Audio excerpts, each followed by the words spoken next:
Welcome to River City Live, as always, live at Unity Plaza today. And we know what we are doing, but we love finding out what you're doing while you're watching our show. So here's a little video that a family sent in, and this is adorable. So this little girl is jamming out to one of the guests that we had on. It was Tunnel Vision, and this is the Jordan family. So we love to see that. We get comments on Facebook and things like that, but we like to see it.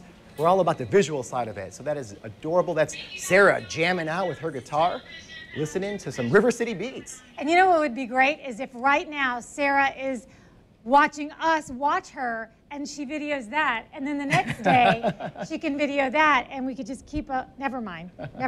I get where you're going, and I like it. So Sarah, do it. Sarah, don't do it. Spend your time doing other things, but not homework. There is a teacher now that's getting a lot of attention right now for sending home a letter highlighting her research that says kids are just getting too much homework. So she has said that from now on, she is only going to assign the kids unfinished work as their homework. We're looking at the letter right now. It's the brand new policy. And when this was posted on Reddit, it instantly received thousands of comments. So what do you think about this concept? I love the idea. You love it because I love it. Well, I am anti-homework as a person, but more so even as a father. Because when my kids come home, they're burnt out. They don't feel like doing an hour or so of homework. They did enough studying in school, and basically what she was saying, if you don't finish the school in class, well, then you'll have to finish it up at home, but nothing beyond that. So have time with your family, do sports, read to your kids, do that type of stuff. Family type bonding where they're still having, an educational component to it, just no extra homework. So I'm kind of somewhat on the other side of the fence, not to the extreme that we're experiencing in our house right now, where the girl child is already stressed one week in about her homework. She has so much of it. Maybe that's a little excessive.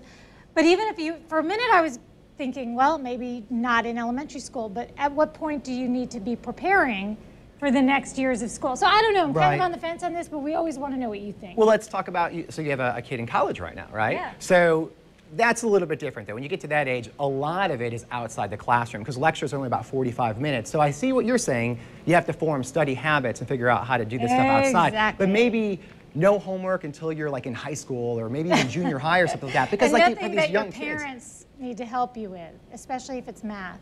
That's true. That's true. true. That math is killing me. I need a tutor.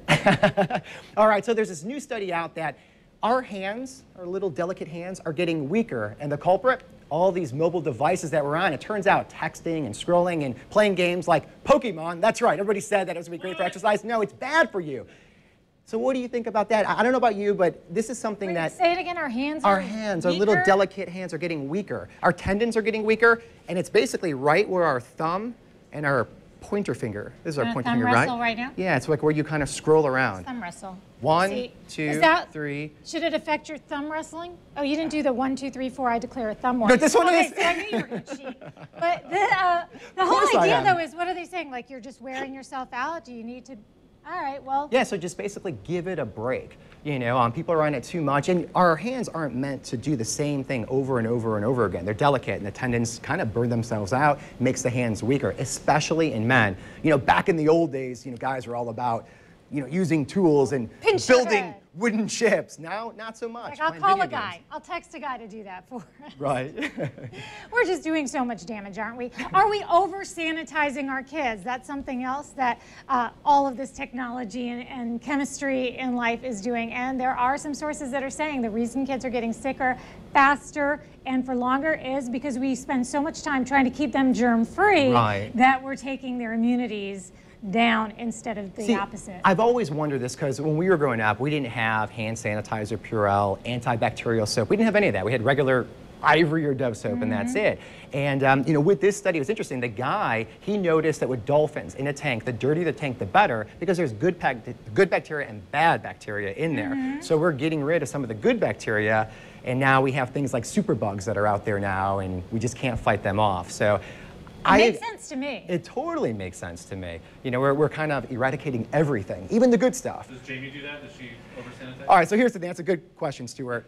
Yes, especially when you have kids with poopy diapers. Like, I mean, when I'm done, like, I'll wash my hands, right? And then when I'm done with everything, I'll actually put Purell on top of it. Right. And they'll sting. Like I have like 3 layers of soap and alcohol on my hands. You're like a doctor, like you're ready for basically, surgery. yeah, but you have to. And if you ever get Desitin or one of the little bum aids you put on your fingers, you can never get that stuff off. It like smells for like a week, like whatever that ointment is. So just throwing that out there. Just putting it out there. Just Exactly. okay. All right, so from that to something that's finger licking good. That's pretty disgusting, right? KFC. Yeah. They're starting to diversify their portfolio a little bit. And you would think they would get something, with recipes or chicken. No. They're getting into suntan lotion. That's right, but it smells like their delicious chicken. And it is SPF 30, so it's something that actually works, but it just kind of stinks. And I don't know what you think about it, but here's the video we're going to show you right now on the commercial. It's a real product.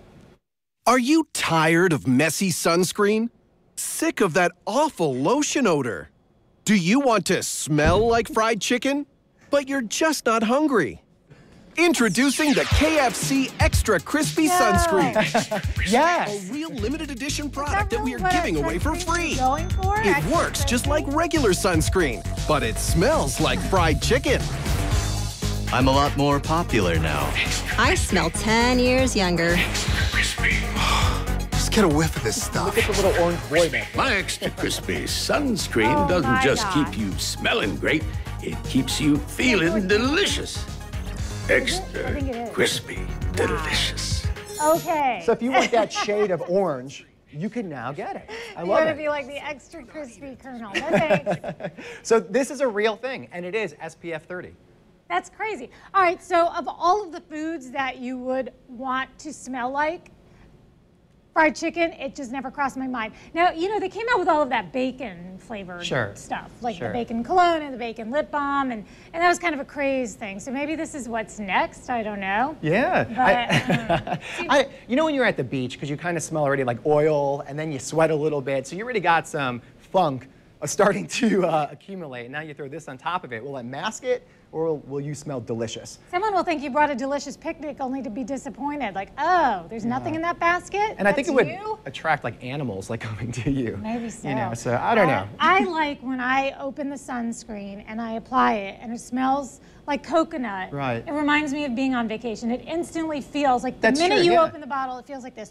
That is going to remind me of being at KFC, which isn't a bad thing. It's just not necessarily what I'm going for at that particular moment. So Maybe it it's doesn't make something sense. you bring to the beach. There's always that person who never brings their SPF sunblock or whatever, and be like, use this one, and then they have to lather up and smell like crispy chicken. So. Well, along those lines, sunblock is something that I am currently getting ready to send to my kiddo. And this is, for those watching, you may have heard this already, but my child is a college boy now, and I'm still trying to get over the fact that he's gone. And here it is, 2 days later, and the first care package is going out. So I was really wanting to be creative with this and also, pinch the pennies a little bit. Sure. So I did some research and I came across what I think is maybe one of the best places to go for this kind of creative. It could be a college care package like we're putting together right now, or it could be something as simple as just a, I'm thinking of you gift or whatnot. But I think I really stumbled upon something great here with Five Below. There are a couple of locations around town, and if you have not been there, the name Five Below basically signifies that everything in the store is $5 or below. So I love the dollar store. I thought maybe I'd kind of broaden my horizons a little bit and go. You have arrived I just in your care that much. status. Like next month he gets the dollar store, but we're gonna splurge. And this is what I put together. I'm putting together his first care package right now. And I decided too that whatever I use every time as a basket is going to be something functional. So I found a garbage can. So I thought that was it's kind of like a nice little And garbage he can. is in a dorm right now, correct? He's in a dorm. Okay. So I mentioned sunblock, so I thought, if I blow that, this stuff is usually more expensive, so I thought that was And you know what? great. Let me just point out too, when you are a teenager, it's something you never think about to buy yourself. No. Because your parents always got you covered Right, with this. exactly. So yeah, that's a So smart I thing don't know to if do. he's packed it. An extra toothbrush, I figured could not hurt, so we're gonna pop everything in here as we go. Some dental floss. I don't even want to know if he remembered his dental floss. Now, here's a truly funny thing. Here I am with all this dental health, but they have the best candy at Five Below. So they have some of this really fun stuff here. Then they have some of the retro, like these Pop Rocks, which I'll get them and show them Pop Rocks. But they have bin candy too, which I thought would be great to just That's dump always in. fun. So it's, I think, 10 pieces for $1. So I thought we could dump that all in there too. Do you ever sample bin candy? Like without paying for it? Yeah, sample. That would be wrong. All right, so we are talking about a teenager at college. So here is a plug-in wall USB thing. This is really nice. Yeah, I mean, that's just to me a great thing for college. And then this is a power bank. So you charge it up and take it with you, and then you can keep your phone charged at all times, call your mommy. Yeah. I'm running out of room. I'll make it work, but you have to call your mommy. That's basically the subliminal message. And then some pens and a Tide stick and all of this. Maybe I'll save some of this and send it in the next care package. And then this is not from Five Below, but his dad wanted to make sure I sent him a Jaguar flag. So he's getting a Jaguar flag. But everything else, you know, I mean, I think it was I'm kind of patting myself on the back with that. No, I think this is a great little care kit to send out. Now, let me ask you, how many times are you going to send out a little care kit? Well, it'll probably decrease. I mean, you guys watching who have done this before will probably say, yeah, you'll do that for the first couple of times. And I'm sure it's just like everything, like when, you know, he used to drop his pacifier and I would over-sanitize and boil it. Right. Versus, you know, by the time the second kid comes along and you're wiping it on your jeans and sticking it back in your mouth. It's just one of those things where right now I'm in the zone. So And you he's want gonna that get communication, boxes. right? Yeah. Yeah, I mean, exactly. That's exactly what it is. Anyway, but I would love to hear about your experience with all of this, whether it's sending care packages or just how you're dealing or have dealt with any kind of empty nest situation. So you can always email us, rivercitylive@wjxt.com. In fact, we love it when you do that. Stick around, more to come.